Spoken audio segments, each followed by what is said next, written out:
Ouch! That hurt.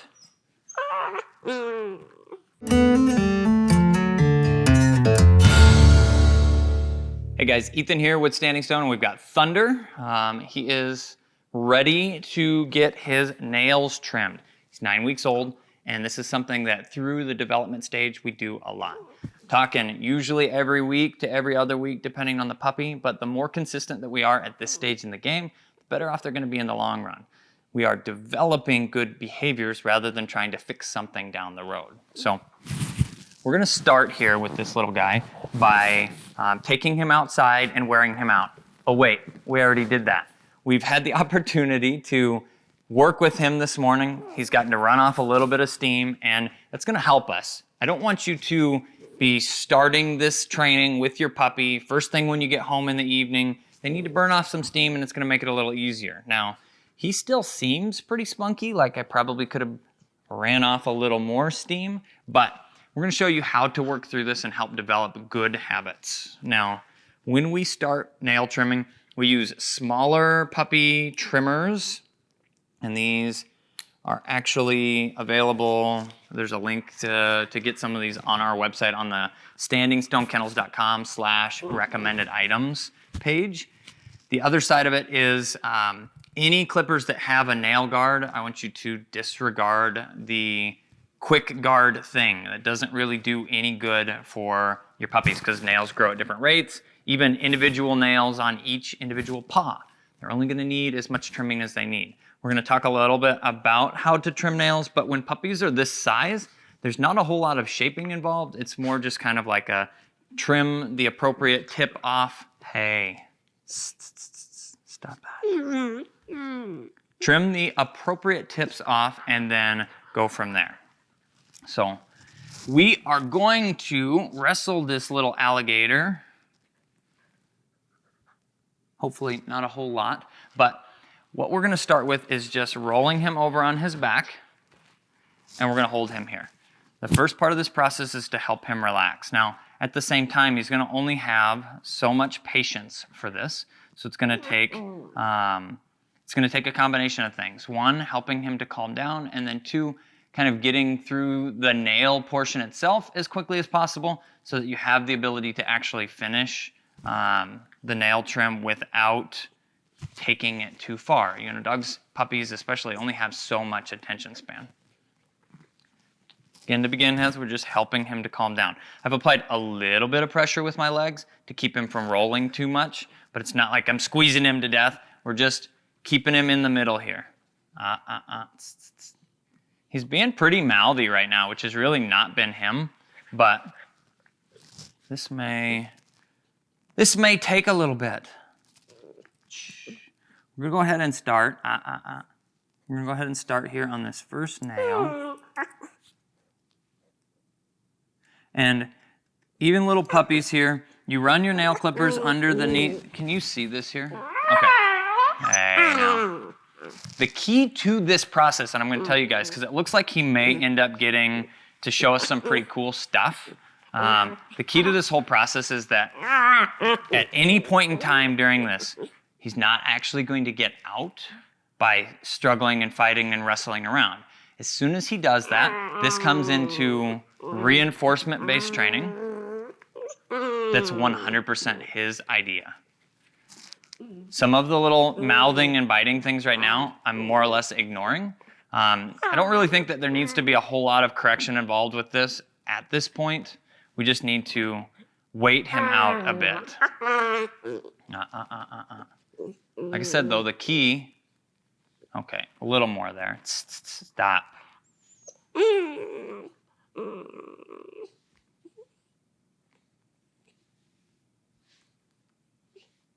Ouch! That hurt. Okay, so that is bite inhibition training, guys. Now, I want to make a clarification. This is a nail trimming video, but bite inhibition training is helping him to understand how much pressure is acceptable. In that time, he bit me to the point where it actually hurt. So I said, ouch. And I said it fairly aggressively, if you will, because it hurt, and I know that he's a bold, confident puppy, and he needs that to kind of break through.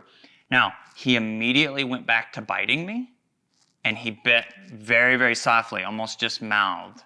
And I wanted to kind of see if he was going to up the pressure again, and then he just quit. So I would expect we're going to see it again, and we'll be able to incorporate that. Ouch! Good. Good boy. Yeah. Good boy. Mouthy puppies, this is turning into a whole new video about biting. But mouthy puppies is very, very, very, very, very normal. Puppies explore their world with their teeth and their mouths because that's pretty much all they have. Ouch! Ouch! Good. That's what we want. Ouch! He's to the point now where he's pretty much just gumming me.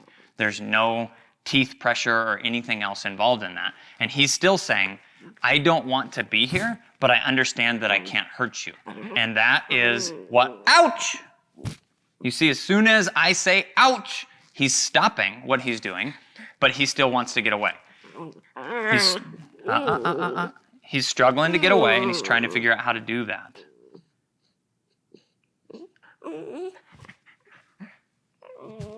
Good. No. Good. Now, I want to point out another little thing, right? If I pet him up here by his mouth goes to my hand. And this is something that we see people do fairly regularly. They're like, how do I get my puppy to stop biting my hand? Well, let's start by not putting our hand in our puppy's mouth. That's going to be a big one. I went to giving him a little attention lower, where he doesn't actually have the ability to reach my hands. Ouch! That hurt. Yeah, that hurt. Good. Good boy. So we can pet him down here, kind of away from his mouth, where we're not enticing him to try and put our hands back in his mouth. And you can see that he's starting to calm down a little bit. Ultimately, what's going on here, though, is he wants to run free. Stop now. He wants to not be held in this position. And this is going to be the first step to developing good nail trimming habits, is working through this point, taking the time. This is not something that I recommend. We're going to start our puppy's nail trimming session. You know, we've got to leave in 5 minutes to go to the store or to go to another appointment or whatever. We need to do this like any other training session when we have plenty of time to work through it with him. Now, the more consistent we can be with the actual bite inhibition training, the more he's learning that what is appropriate force that he can use with his mouth. And after he's learned that, where he stops biting me hard, then we can actually make corrections when the behavior happens and teach him it's not okay to bite anymore. So I've already seen really good progress in that. And I think that you guys can probably see, even though he's still struggling to get away, he's not really trying to bite me like he was right from the beginning.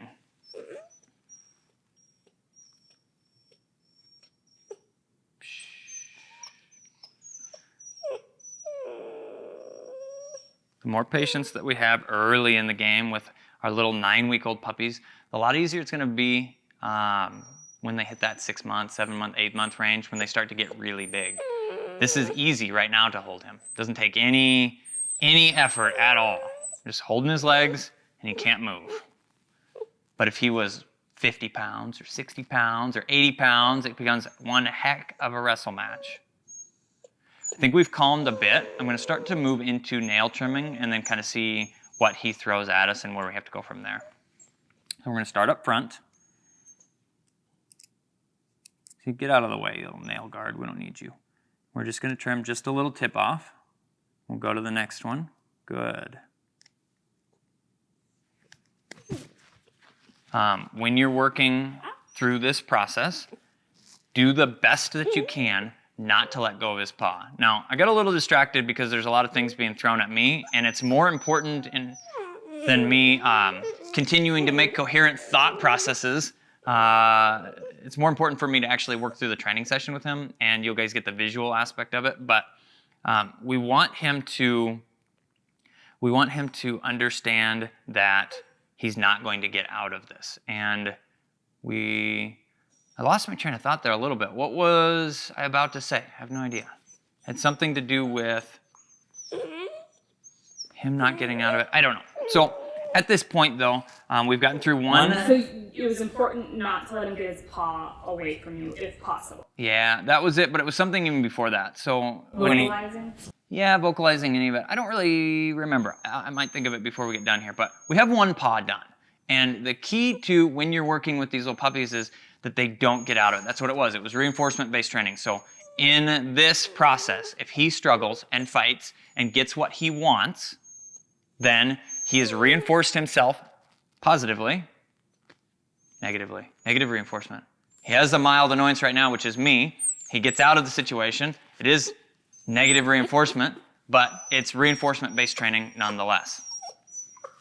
Am I thinking that through right? Yes. Okay, so he has me as the mild annoyance. Later, we're going to replace that in his life as with an e-collar, but not typically for nail trims. But not for nail trims, just training in general. So he has me right now as that mild annoyance, and he can shut me off basically by fighting and getting away. If we show him that that works by letting him go, then he gets the opportunity to win, if you will, and that's going to be a bigger battle the next time around. Reinforcement-based training is very, very powerful, and the key with the whole process, even if you don't get nails trimmed, because your puppy is struggling too much and you maybe aren't the greatest at trimming nails, so you don't feel 100% confident, just doing sessions like this, where the puppy has to realize he can't get away for nibbling or fighting or thrashing or anything else. Yeah. No pressure here. All we're doing is, this is him speaking out in protest against having to lay here. Good. Let's move to the next paw. Again, there's very little to actually trim off of these, so I can't show you any true shaping or anything along those lines at this stage in the game. If you want to use, again, he's fighting, thrashing. I'm holding on to just this paw so that we can keep him here. Not giving to him his paw to show him that fighting, he can get out of stuff. He pulled it out of my hand. Not the end of the world, but now he's fighting harder because he won. So, the key to developing this properly is just being able to wait it out.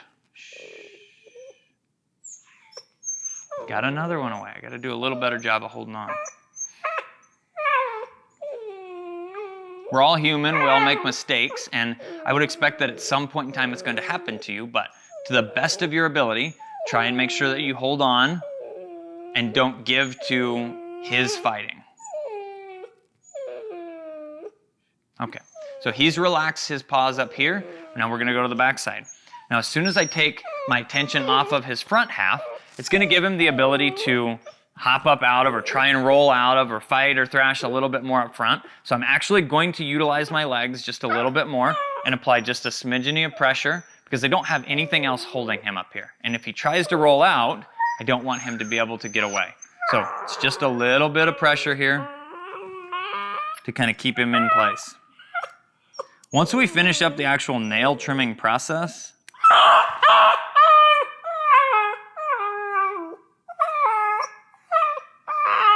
no, it didn't. Sorry, bud.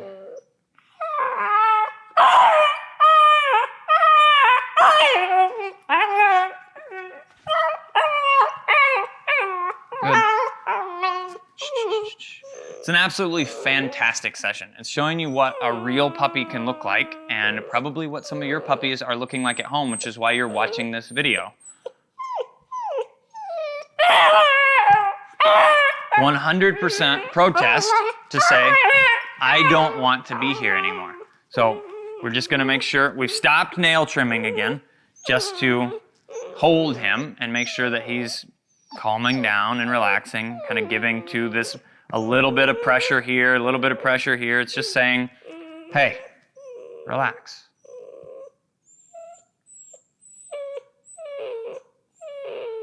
When he calms down again, we'll go back to trimming. Now, one thing that I can see a lot of people doing, and we do see people do fairly regularly, is during this time they would be saying, oh, it's okay, Thunder, you know, it's all right, buddy, we're just trimming your nails, you know, this is part of life. Well, all of that reassuring almost syrupy type talk of sweetness is also something that we utilize in other parts of training as positive reinforcement. We're saying, hey, buddy, you're doing a good job, or, good boy, or all of those things that come out of our mouth really sweet-like are ways to reinforce him positively in other forms of training, and you have to think of it the same way here. So if I'm saying, it's okay, Thunder, or whatever, he's hearing that what he's doing right now is in fact a good thing.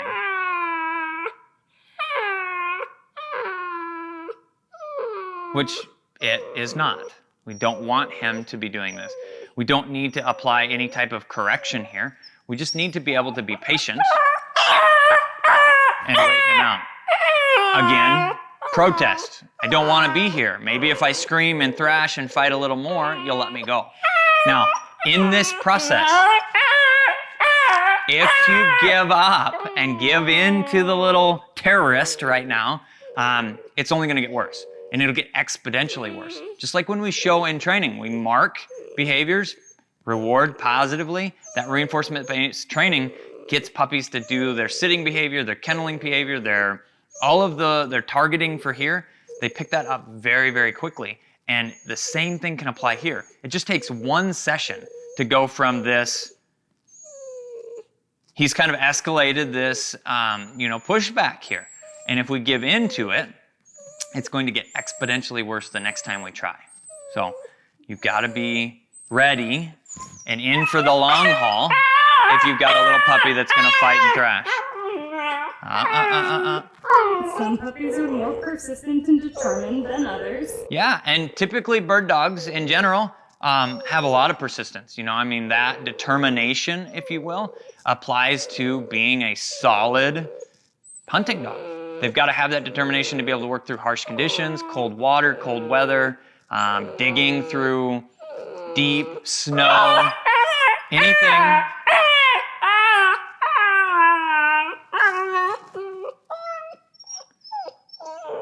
Anything and everything that we're doing when we take him hunting takes grit and takes desire and takes determination. And he has made it up in his mind that he doesn't want to be here. And all of those good bird dog and hunting dog characteristics are showing through in this too. He's made up his mind, and we're going to help him to unmake up his mind. Now, I do want to point out the fact that he has already stopped attempting to bite me. He's kind of given up on that. He learned that hurts, and he doesn't want ultimately to hurt us. He just wants to get away, and that's no longer a viable option. Now we've seen quite a bit of relax here. I'm going to try and go ahead and continue trimming these back nails. A little bit of pressure with my legs just to keep him here.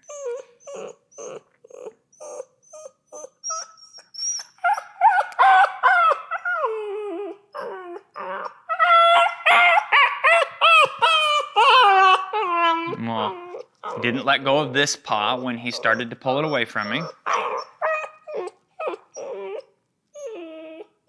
Good.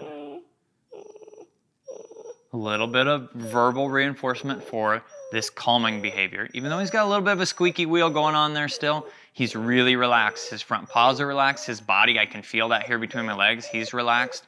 So I gave him back this paw. He can have it. We're going to switch to this one.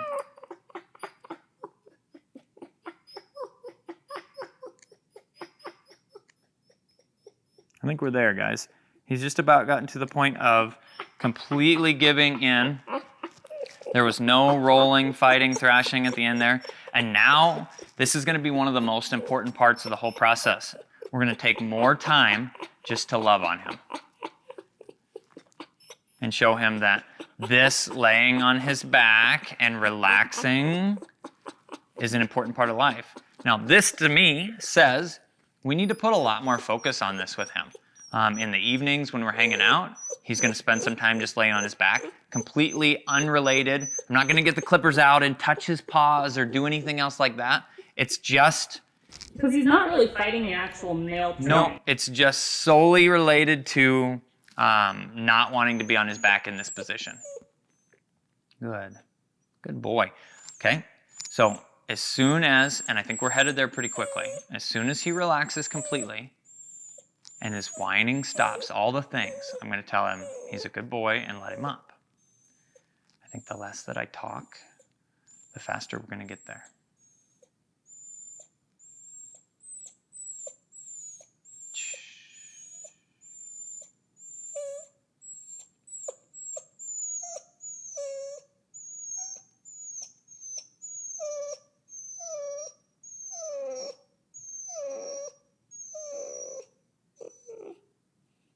Good boy. See, now we can tell him he's a good boy.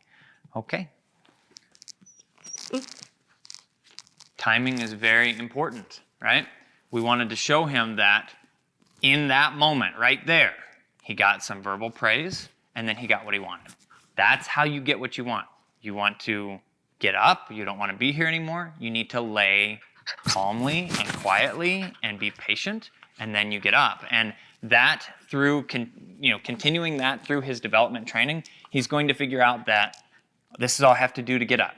And then we're going to extend the amount of time that he lays there and be able to build a behavior where he's always going, all I have to do here is lay calmly and quietly, and then they'll let me up. But I don't know for how long. So make sure, guys, when you start trimming, when you start to trim your dog's nails, make sure you have plenty of time and patience, as well as if you have little bitey puppies, this is how bite inhibition training works. I told him, ouch, that hurts, and made enough noise for him to understand what was going on without scaring him or at the same time exciting him. A high-pitched yip sometimes can be more exciting. And that's not the goal. We're not puppies, but we need to communicate similarly and just say, ouch, that hurts. So in this session, we got to work a little bit on bite inhibition training. We also got to get the little guy's nails trimmed. And I learned that we need to put some more focus on this. He definitely needs help with learning how to calm down. And we're going to be incorporating this into his training on a regular basis. Every day, he's going to spend just enough time laying on his back, relaxing, until he is chilled out, and then we'll let him go.